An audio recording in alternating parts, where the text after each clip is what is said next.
एक खूबसूरत गांव था। उसके चारों ओर ऊंची ऊंची पहाड़ियां थी। पहाड़ी के पीछे एक शेर रहता था। जब भी वह पहाड़ी पर चढ़कर दहाड़ मारता था तो गांव वाले डर के मारे कांपने लगते थे। कड़ाके की ठंड का समय था। सारी दुनिया बर्फ से ढकी हुई थी। शेर बहुत भूखा था। उसने कई दिनों से कुछ नहीं खाया था। शिकार के लिए वह नीचे उतरा और गांव में घुस गया। वह शिकारी की ताक में घूम रहा था। दूर से उसे एक मकान दिखाई दिया। मकान की खिड़की में से टिमटिमाते दिए की रोशनी बाहर आ जा रही थी। शेर ने सोचा, यहाँ खाने को कुछ न कुछ जरूर मिल जाएगा। वह खिड़की के नीचे बैठ गया। मकान के अंदर से बच्चे के रोने की आवाज आई।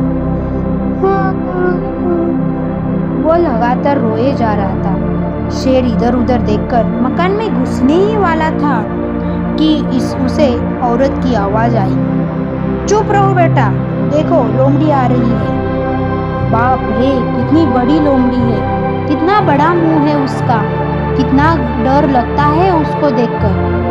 लेकिन बच्चे ने रोना बंद नहीं किया।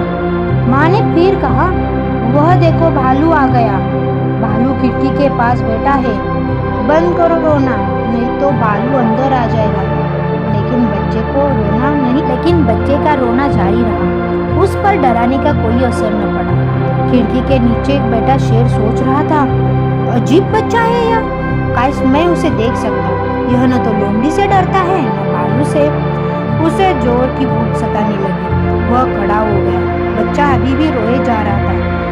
माँ ने बोला, देखो देखो देखो, शेर आ गया शेर। वह रहा खिड़की के नीचे, लेकिन बच्चे का रोना फिर भी बंद नहीं हुआ। यह सुनकर शेर को अचरज हुआ और बच्चे की बहादुरी से उसे डर लगने लगा। शेर ने सोचा, यह कैसे जान गई कि मैं खिड़की के पास हूँ। उसने खिड़की के अंदर झाँका। बच्चा अभी भी रो रहा था। उसे शेर का नाम सुनकर भी डर नहीं लगा। शेर ने आज तक ऐसा कोई जीव नहीं देखा था जो उससे न डरता है। अब उसे चिंता होने लगी। तभी माँ की आवाज फिर सुनाई दी, लो अब चुप हो जाओ, यह देखो किशमिश। बच्चे ने फौरन रोना बंद कर दिया। बिल्कुल सन्नाटा छा गया। शेर ने सोचा, यह किशमिश कौन है, जरूर बहुत खूंखार होगा।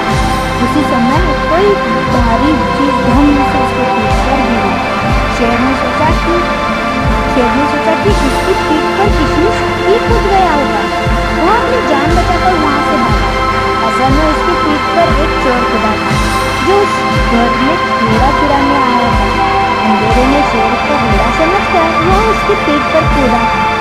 उसकी तो जान ही निकल गई।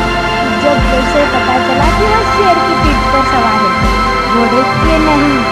शेर बहुत तेजी से पहाड़ी की ओर दौड़ा। इससे किशमिश नीचे गिर पड़े, लेकिन चोर ने भी उसे कसकर पकड़ रखा था। वह जानता था कि अगर वह नीचे गिरा तो शेर उसे जिंदा न छोड़ेगा। शेर को अपनी जान का डर था और चोर को अपनी जान का। थोड़ी देर में सुबह का उजाला होने लगा। चोर को एक पेड़ की डाली दिखाई दी। उसने उछलकर डाली पकड़ ली और तेजी से पेड़ पर चढ़कर छिप गया। शेर से छुटकारा पाकर उसने चैन की सांस ली। शेर ने भी चैन की सांस ली। उसने मन ही मन कहा, हे भगवान, मेरी जान बचाने के लिए धन्यवाद। किशमिश तो सचमुच बहुत भयानक जीव है। और वह भूखा प्यासा वापस पहाड़ी पर अपनी गुफा में चला गया। Thank you.